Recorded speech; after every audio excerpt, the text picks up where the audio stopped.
Okey, jadi selamat petang, selamat tengah hari dan hari ini kita akan belajar tentang bahasa Melayu lah sebab ni kelas bahasa Melayu dan saya fikir nak apa yang saya nak buat hari ini. Jadi saya ada buku teks tapi saya ingat tak nak guna buku teks sebab buku teks bosan lah saya guna buku teks. Jadi hari ini saya nak gunakan berita yang saya dapat cari dari berita harian pada 24 Julai iaitu hari ini. Tadi saja saya baru baca berita ini. Tengok ni angka, apa dia buat angka ni. Ada yang menunjukkan kecederaan dialami akibat ditekam harimau di kebun ubinya awal bulan ini. Foto daripada Ramli Ibrahim. Dan saya nak seorang untuk baca. Mungkin saya boleh suruh Hasut boleh tolong saya baca mungkin 4 perenggan. Ya boleh. Okey. Berbantang maut sebelum ajal. Berbantung maut Cepat sikit sebelum lah. ajal. Okay. Mr. Billy, the word is what because I can't see the screen properly. Oh yeah, let me zoom is it better now? No, it's a bit blurred. Musang berpantang maut sebelum ajal. Itulah detik dialami orang asli Adin Andok yang berdepan detik mengerikan apabila diserang harimau awal bulan ini. Berkongsi pengalaman itu, Adin 48 berkata dalam kejadian pada jam 3 petang 4 Julai lalu itu, beliau berada di kebun ubi kayunya seorang diri. Okay, mungkin saya boleh suruh Sir, I can read the third one. ya katanya Katanya apabila sampai di kebun dia ternampak bekas tapak kaki haiwan dipercayai harimau. Namun ketika sedang menelitinya, tiba-tiba muncul harimau di depannya lalu menerkam dirinya. The follow. ya sambung. Saya diterkam harimau hingga terjatuh. Itu turut pijak kaki kiri sambil kukunya mencengkam dada menyebabkan saya tidak dapat bergerak. Ya, okay, saya diterkam harimau jatuh. Nanti kita akan sambung balik lah. Okay, seterusnya mungkin saya boleh suruh Jessie tolong saya baca 2 perenggan. Saya tahan.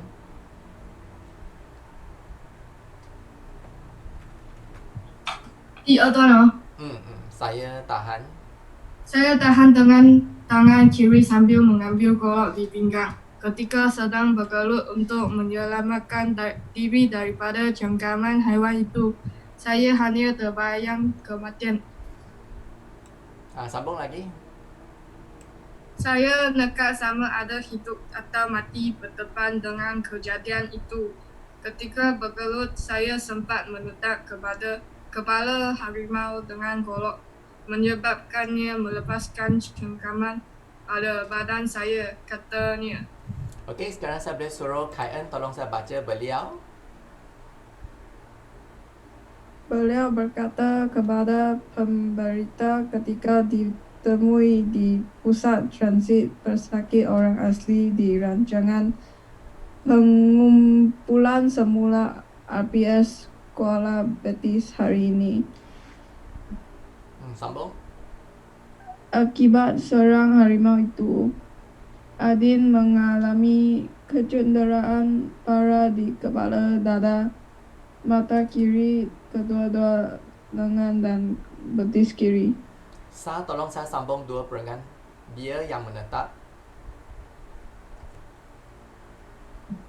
Dia yang menetap di kampung Badak Pos Bihai kini beransur pulih daripada kecederaan dan mengakui umurnya panjang apabila terpaksa bergelut dengan haiwan ganas itu selama 10 minit.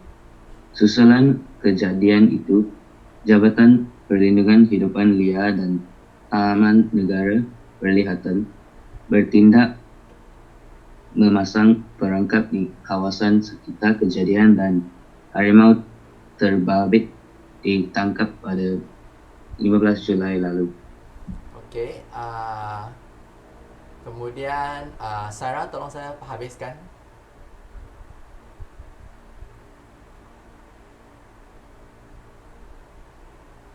Ya, je. Ya, Sarah. Adin berkata, Adin berkata peristiwa itu masih segar dalam ingatannya walaupun dia dalam keadaan nyawa-nyawa ikan ketika diselamatkan penduduk kampung. Katanya, diri ibarat diberi nyawa kedua selepas terselamat daripada akibat serangan haiwan itu. ya, okey, jadi ini adalah satu berita yang saya baca. Sebenarnya samalah kalau saya ambil dari buku teks atau saya ambil dari berita pun lebih kurang sama saja. Cuma saya rasa kalau saya ambil dari berita, jadi maka teksnya lebih bagi saya lebih suka baca. Jadi ini adalah cerita apa? Cerita bahawa dia telah ditekam oleh harimau. Okey, digigit lah. Jadi saya kira ditekam lah. Apa beza gigit dengan tekam? Gigit maksudnya selalunya kita guna gigi untuk gigit, okey? Tekam, menekam, ditekam harimau. Harimau menekam, saya bukan harimau gigit. Harimau menekam maksudnya dia macam dua tangan dengan mulut. Macam tu menekam, harimau menekam saya. Dan dia tidak mati. Dia tidak mati dan dia harimau gigit dia dan dia tidak matilah. Jadi kita dapat lihat dia sini dia letak apa tu bandage itu pembalut luka lah. Dia letak dekat tangan, dua tangan. Saya rasa harimau gigit sini dan gigit kaki sini. Mana tahu malang tidak berbau, betul tak? Sebab kamu tak tahu kamu akan digigit oleh harimau ke tidak. Sebab siapa nak gigit harimau dekat Malaysia? Sebenarnya saya tak tahu dekat Malaysia ada harimau. Bukan saya ingat Sabah Sarawak saja Malaysia ada harimau. Saya tak tahu di Malaysia sebenarnya memang ada harimau dan ini ialah kawasannya adalah di Gua Musang. Jadi saya tak tahu Gua Musang, siapa pernah pergi Gua Musang? Ada siapa yang pernah pergi Gua Musang? Tak pernah. Tak ada orang pergi Gua Musang Kamu tak tahu. Kamu patut pergi Gua Musang tahu. Gua Musang tak tahu atau kamu pernah pergi tapi kamu tak Gua Musang.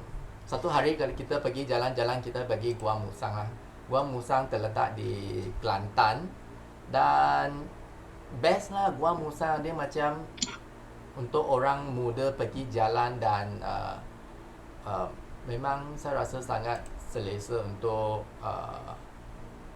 pergi sana untuk main dan sebagainya. Gua Musang, best of Gua Musang Tourism Malaysia. Jadi saya tak tahu yang bila kita pergi memang ada harimau tau. Ada banyaklah kawasan-kawasan untuk kita pergi. Jadi dia dekat sana dan dia orang asli, dia diserang oleh harimau. Jadi mengapa sampai berita ini? Untuk memberikan kesedaran. Mana tahu pada suatu hari kamu pergi Gua Musang, jalan-jalan mendaki bukit, tiba-tiba ada harimau keluar.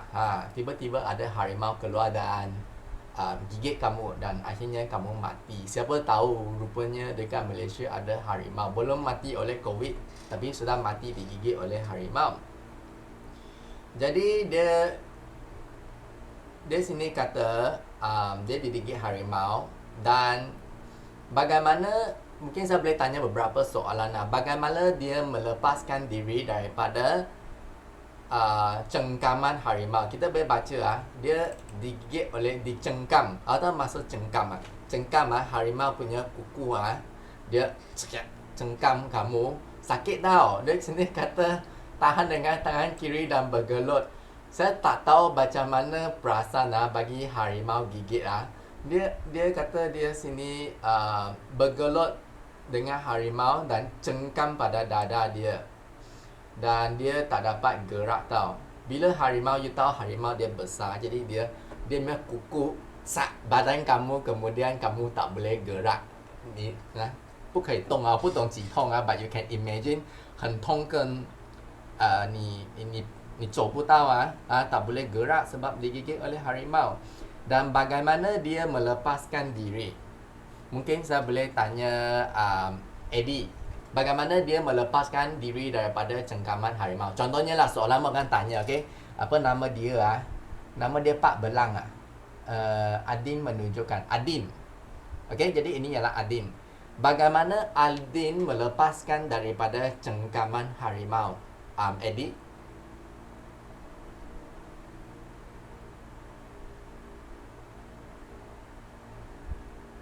Oh, Eddie.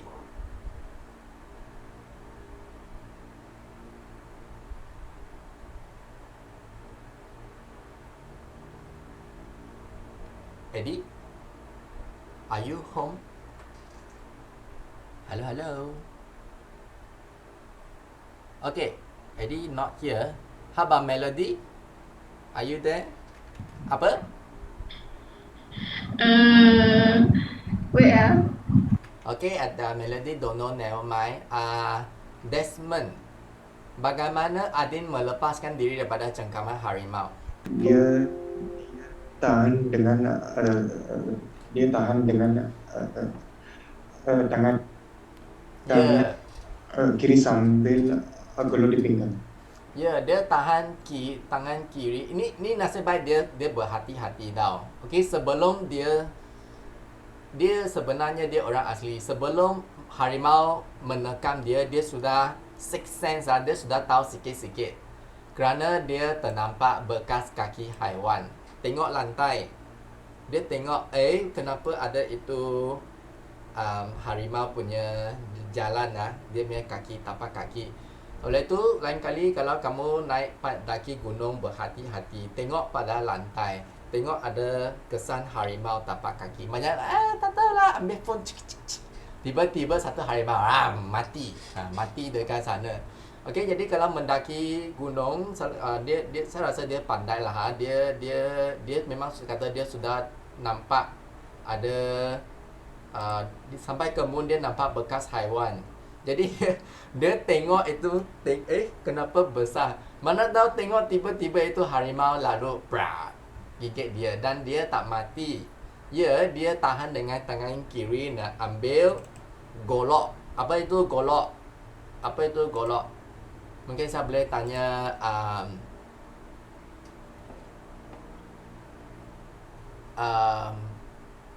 siapa hasut ialah Jesly. Jesly, apa itu golok?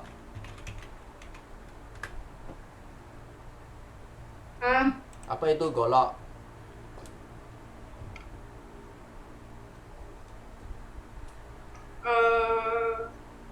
Pisau Pisau. Jesly tengah makan ke? No Dengar suara. Okey, golok ialah pisau. Bukan pisau, dia lebih kepada parang. Okey, dia lebih kepada parang untuk lebih kepada parang. Parang dengan pisau beza. Pisau selalunya pendek. Parang dia lebih panjang sikit. Okey, jadi dia ambil golok. Jadi dia laki. Bernasib baik kerana dia ada pegang golok dan sini kata apa? Dia kata dia tak mau mati lah. Saya pun tak mau mati. Dia bergelut dan dia sempat menetak harimaunya dengan golok. Jadi dia ambil, dia sini tahan harimau, tangan sini dia ambil pisau dia pukul, menetak. Dia tak boleh cakap ambil pisau memukul kepala harimau Dia sini kata menetak, okey? Nak piak saja menetak kepala harimau dengan golok, menyebabkan harimau itu lepas. Oh my god. Dia boleh pergi buat cerita Rambo story dia. Ni memang macam Rambo tau. Betul tak? Dia orang asli lah. Dia pandai lah. Kalau orang bandar dah lama kita mati, okey?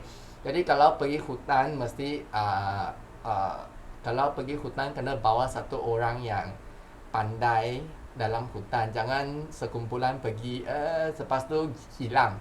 Setiap tahun pun saya baca berita ada pelajar hilang dalam hutan. Tahun ini tak ada lah sebab COVID-19 mah.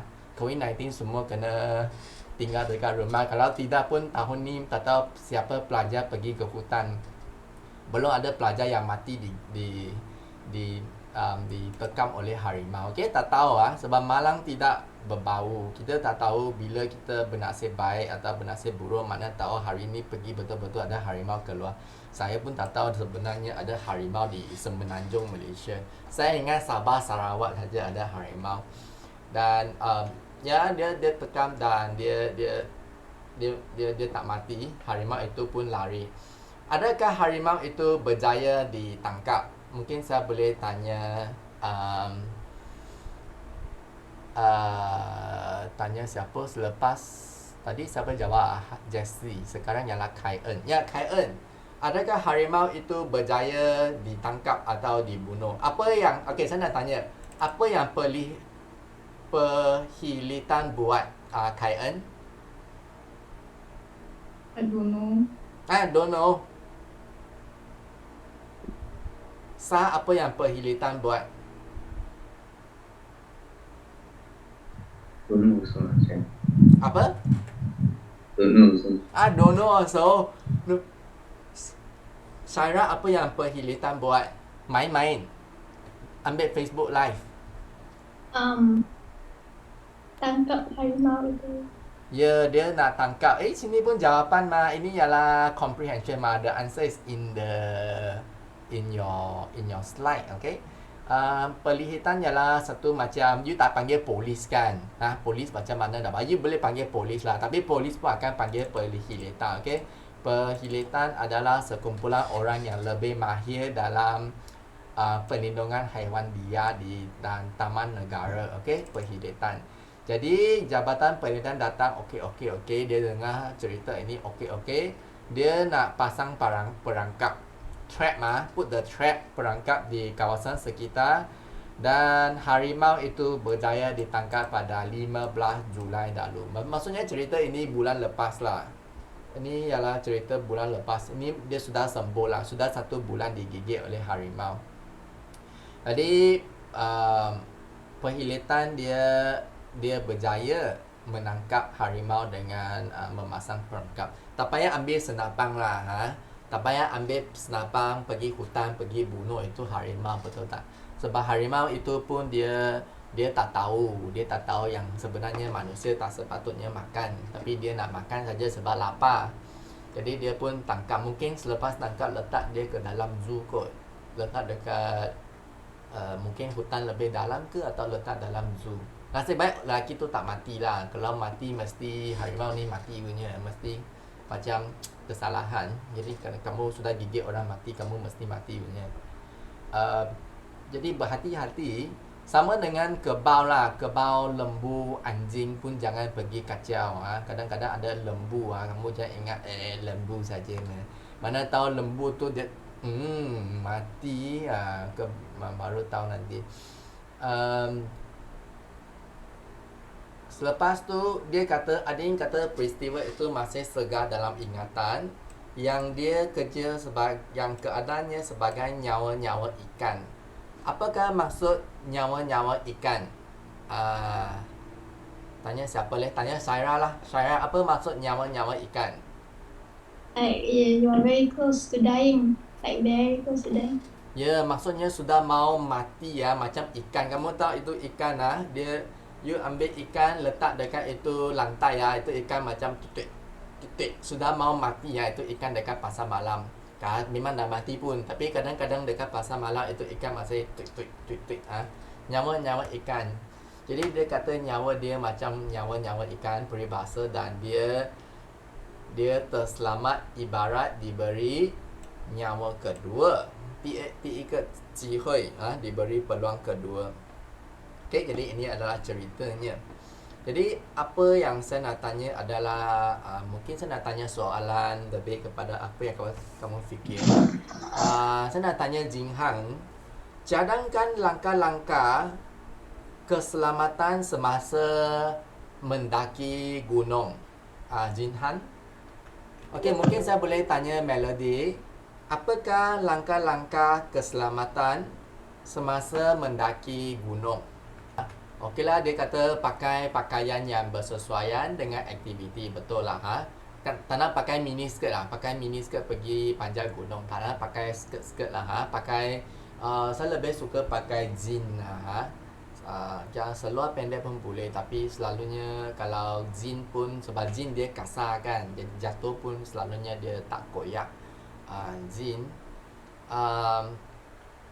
Desmond, walau apa ni? Saya tanya semua orang. 拿水去吧，我拿毛巾。 Ya, Saucuan kata nak bawa botol air dengan tuala. Ya, yelah betul lah. Memang bawa air. Air penting mah. Kalau tak ada air nanti pergi hutan tak ada air. Apalah kamu tak ada orang suka panjat gunung ah? Siapa suka panjat mendaki gunung?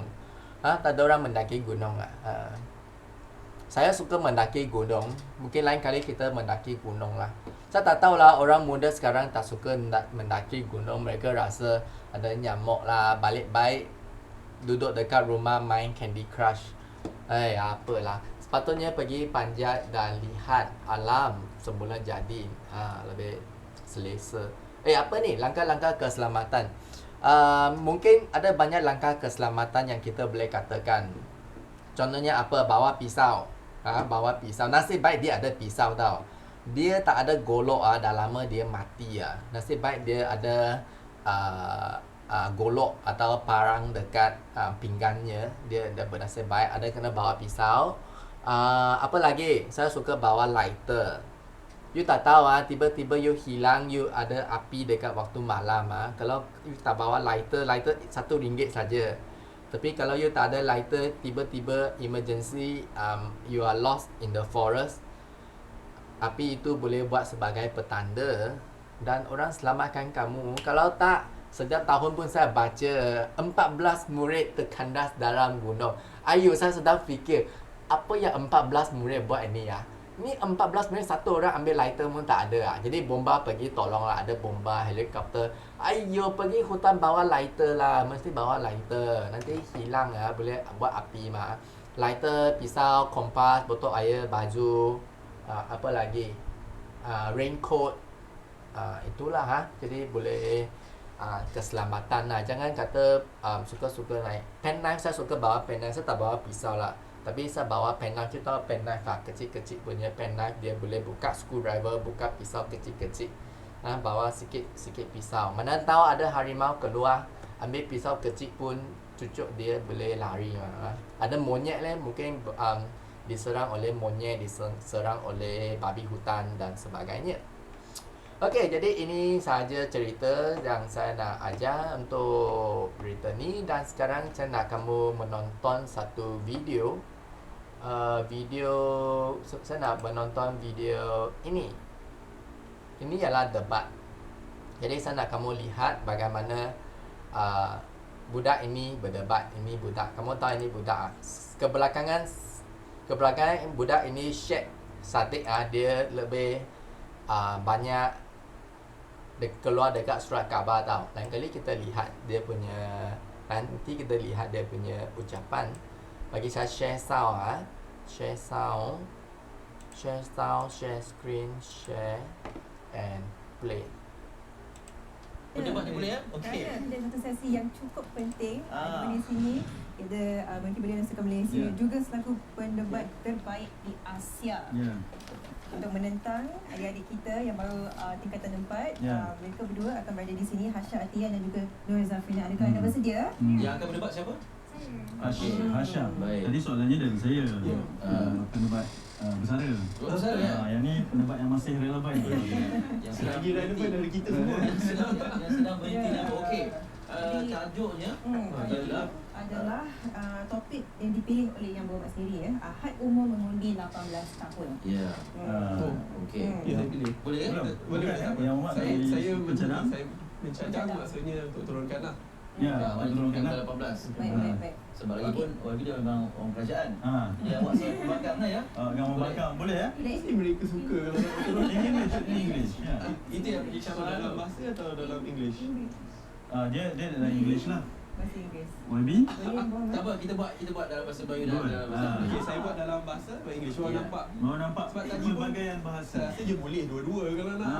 Lagi pun sangat kasih. Tapi dia mengajak untuk di dalam Boleh. dua lah ya. Okey, Cikgu cikgu. buat kita tunjuk bahawa kita boleh menguasai kedua-dua bahasa. Maybe yang Baik. pertamanya 3 minit saja. Ya. Tiga sikit ni kita ikut masa. 3 minit dan seminit sebelum tamat loceng akan dibunyikan ya? Ada timer di belakang. Ada timer, okey. Seminit sebelum tamat ada loceng. Ini macam debat betul lah ya. Cuma gelanggang ni di Malaysia ini. Boleh kita ke sini Sofia? Kalau bersedia kita Okey. akan menyerahkan gelanggang ini. Baik. Silakan yang berhormat kerajaan untuk membentangkan Silakan. usul pada pagi ini. Assalamualaikum warahmatullahi wabarakatuh. Tachihao. Welcome. Anak muda pada hari ini jauh lebih matang. Mereka melalui sistem pendidikan yang lebih komprehensif pada masa yang sama. Mereka dibimbing dengan jauh lebih baik. Pada era yang moden ini, apabila kita dikelilingi dengan negara seperti Indonesia, Singapura, Thailand yang lain, yang kebanyakan atau majoriti negara ini telah pun menurunkan had mengundi 18 atau ada sampai ke 16 ke 17 tahun, Malaysia masih terkebelakang. Dalam bidang ini, saya rasa ia teramat mustahak supaya rakyat Malaysia dan kerajaan menitik beratkan kepentingan untuk kita memperkasakan suara anak muda. Dan apabila negara lain dah lakukan perkara tersebut, Malaysia harus turut serta kerana keupayaan dan bakat anak muda kita, saya percaya setara atau lebih baik daripada negara-negara jiran yang turut telah menurun had umur kepada 17 ke 18 tahun. Kenapa agenda ini teramat mustahak? Pertama, kalau kita lihat kuasa anak muda yang sedia ada, banyak yang kata mereka tidak layak, mereka terlalu muda, mereka terlalu mentah dan tak patut bincang tentang isu-isu negara dan isu-isu nasional. Tetapi kalau kita lihat pada masa ini, anak muda yang sudah pun berumur 18 tahun boleh disabitkan dalam mahkamah kriminal kalau mereka melakukan salah satu kesalahan yang menunjukkan bahawa the rate of maturity mereka itu diiktiraf dan tidak lagi dilihat sebagai minor. Apa bukti ini? Ini menunjukkan bahawa pakar-pakar psikologi dari luar sana mengiktiraf jika kamu sudah pun mencecah umur 18 tahun, you are an adult and your voice should be represented.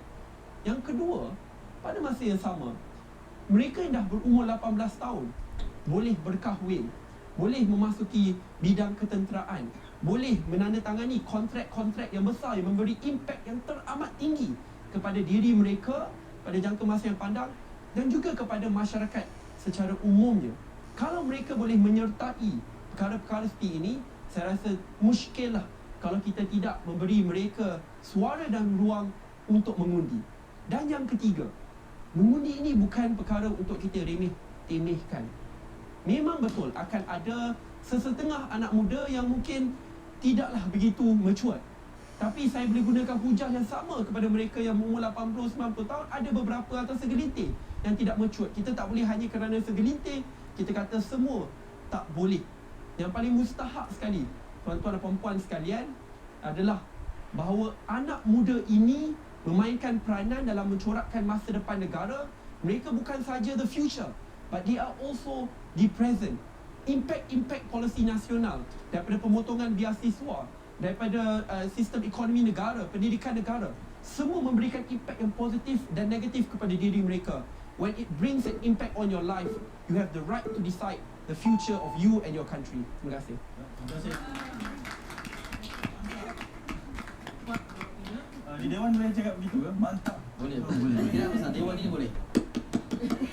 Terima kasih OIB. 3 minit perisian yang cukup mantap. Ya. Jadi sebenarnya bersedia dah dengar tadi kan? Boleh ya? Boleh ya? You can do it ya? Ya.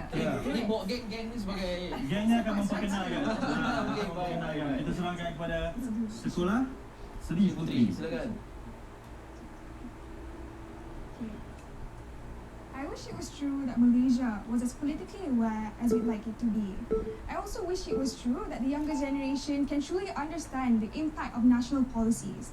But understand that at the age of 21, there are certain experiences that you will not get at the age of 18. For example, being financially independent, also being responsible for your own healthcare, buying your own car petrol, and also buying your own groceries. I think at the point in time you are able to understand the impact of government policies firsthand. That is when experience can become a counter narrative to the influences that you get from your friends or from your family, and also what you see on social media. Because notice what happens on their side is politics becomes more of which party is more popular in comparison to which party truly caters to society as a whole. Because now they can since the younger generation makes up a big portion of the voter base, this means that they can do anything that they can in order to pursue this social group at the expense of other social and age groups being abandoned, right? Which means that it becomes a trend of exploitation in certain circumstances in which maybe political parties are desperate in order to gain voters. We don't think that this culture should be allowed.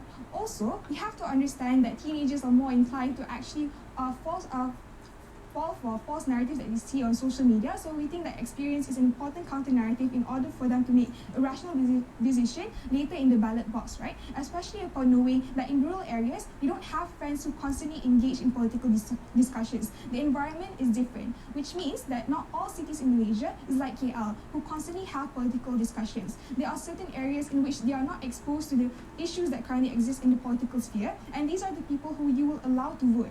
I think democracy isn't just about letting everyone vote, but also acknowledging the circumstances in which they vote and ensuring that can make a valid and rational decision before they enter the ballot box. I also agree that younger generation needs to be represented, but we think that there are already platforms in which they can voice out their thoughts, right? We have a more responsive government towards the teenagers, which means that their social media is a platform for them to voice out. That's already enough. We think that Malaysia is not ready, so for all the youth out there, trust me, it's time for us to prepare.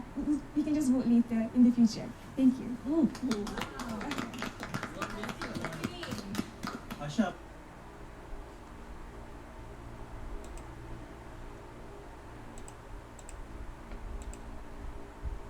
Okay, jadi ini adalah satu video yang tadi kita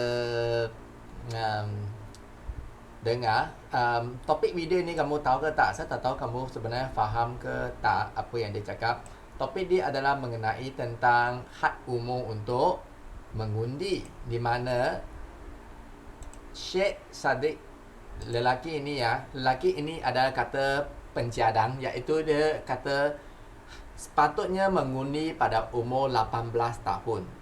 Okey, 18岁就可以投票啊, pencadang iaitu umur 18 patut boleh mengundi. Dan sini adalah pembangkang, di mana dia kata untuk mengundi adalah 21. Dulu di Malaysia, kalau tak silap saya, umur untuk mengundi ialah 21. Okey, umur 21 baru kamu boleh pergi ke undi lah, apalah kamu nak, Barisan Nasional, Perikatan apa yang kamu suka. Okey, roket ke apalah.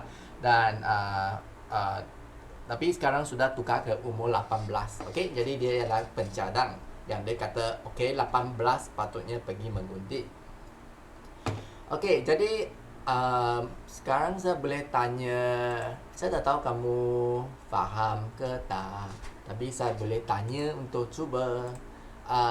Okey, mungkin saya boleh mula dengan Hasuk dulu. Hasuk, apakah yang dikatakan oleh lelaki handsome ini, Syed Saddiq? Apa yang dikatakan oleh Syed Saddiq? Semua isu. Okey, maksudnya soalan saya, dia kata 18 baru boleh undi, 18岁还是可以就可以投票，不是21岁。这个女生就讲21岁，这个男生讲18岁。Jadi mengapa umur 18 baru boleh mengundi? Kamu就问其他人啦。Okey, tak apa, saya tukar soalan. Saya tanya tadi saya tanya siapa? Jesly. Okey, saya tanya Jesly. Jesly, kamu rasa sepatutnya patut umur 18 untuk kerajaan Malaysia lah. Malaysia ini sepatutnya patut mengundi pada umur 18 atau patut mengundi pada umur 21 untuk Malaysia. Undang-undang lah, peraturan. Sepatutnya 18 ke 21, Jesly? 18 lah. 18 lah. Mengapa? Mengapa 18? Mengapa bukan 21? 我不懂用马来文怎样讲。Okey lah, engkau cakap dalam bahasa Cina. 我觉得我18岁有自己的就是有能力可以选择啊。Okay, sebab Jessie kata pada umur 已经成年了。 18 sudah matang lah. Jessie cakap 18 sudah matang. 18 dia sudah mahu membuat pilihan sendiri dalam kehidupan. Jadi dia kata umur 18 patutnya boleh mengundi. Okey, mungkin saya boleh tanya Kai En. Kai En untuk mengundi sepatutnya 18 ke 21 Kai En? Um, 21. 21. Mengapa? Because you need experience You, before like 投票。 Ya, betul. Kak Eng kata sepatutnya 21 kerana umur 21 seseorang tu ada lebih banyak pengalaman. Jadi dia boleh membuat keputusan lebih baik. Sah, macam mana dengan sah? Sepatutnya seseorang boleh mengundi pada umur 18 ke 21. Sah?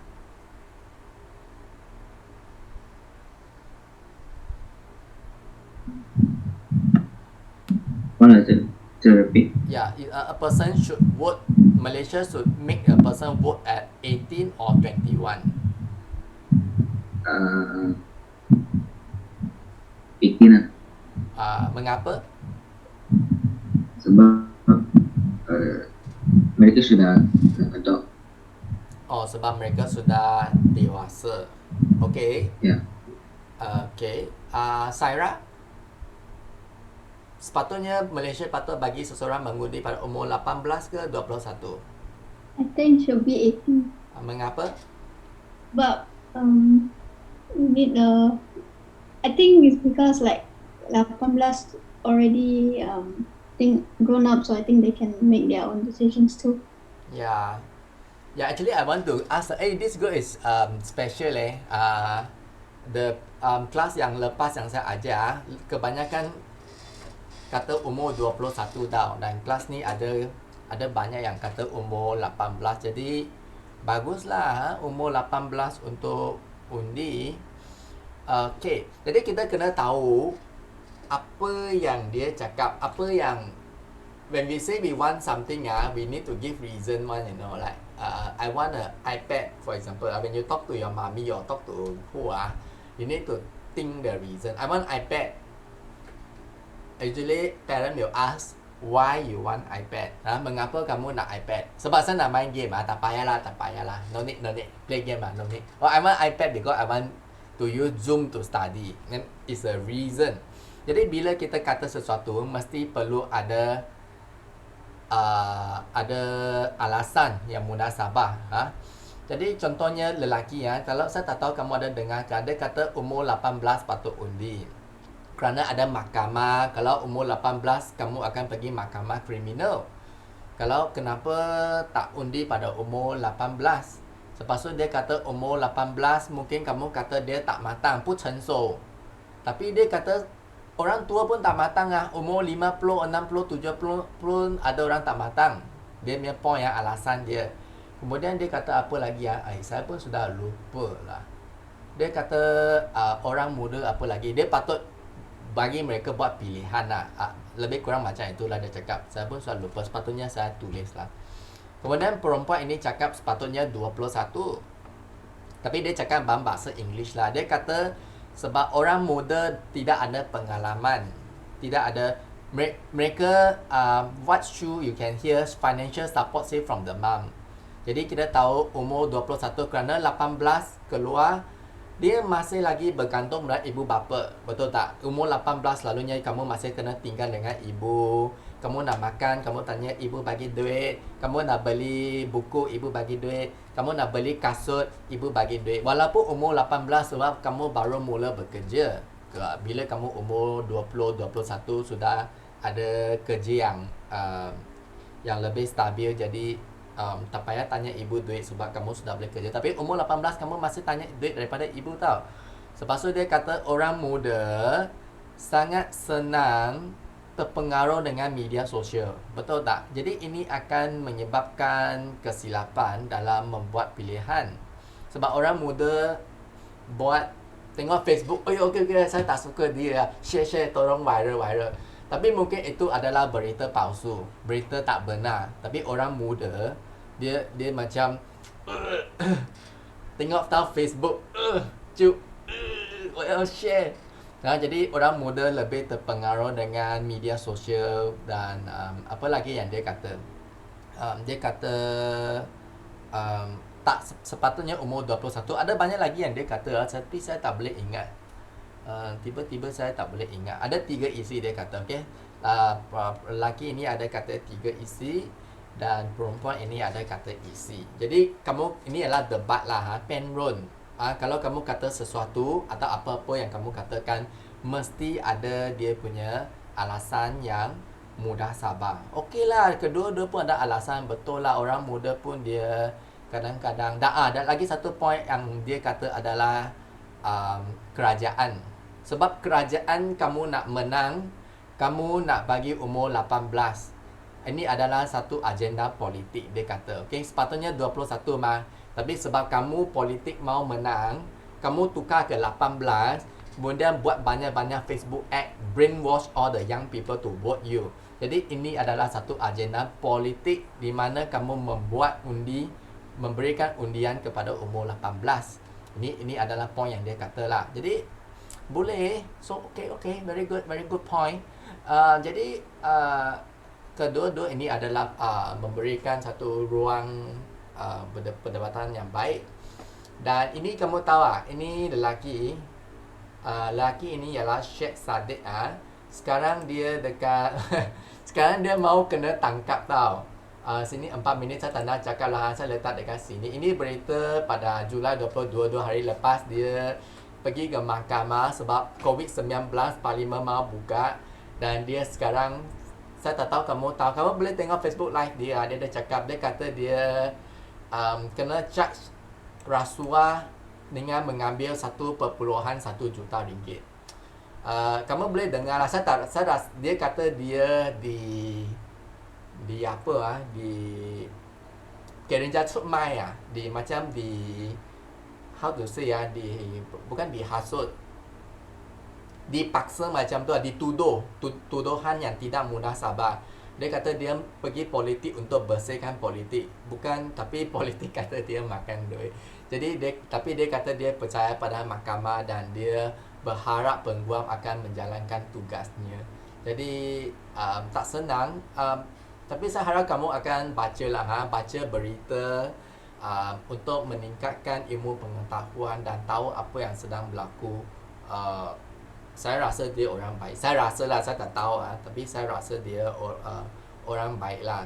Dan dia dituduh. Kamu tahu lah, apabila politik datang dia mesti banyak benda yang berlaku di Malaysia. Jadi kita patut boleh berjaya mengkritik. Saya bukan sokong sesiapa. Saya orang parti Cina pun saya akan kritik.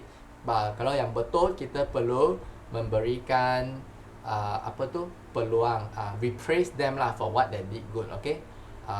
Kita puji kepada benda orang yang buat betul. Kalau yang salah, kita kritik orang itu. Kalau salah, kita kritik orang itu dengan percakapan, dengan boleh cakap.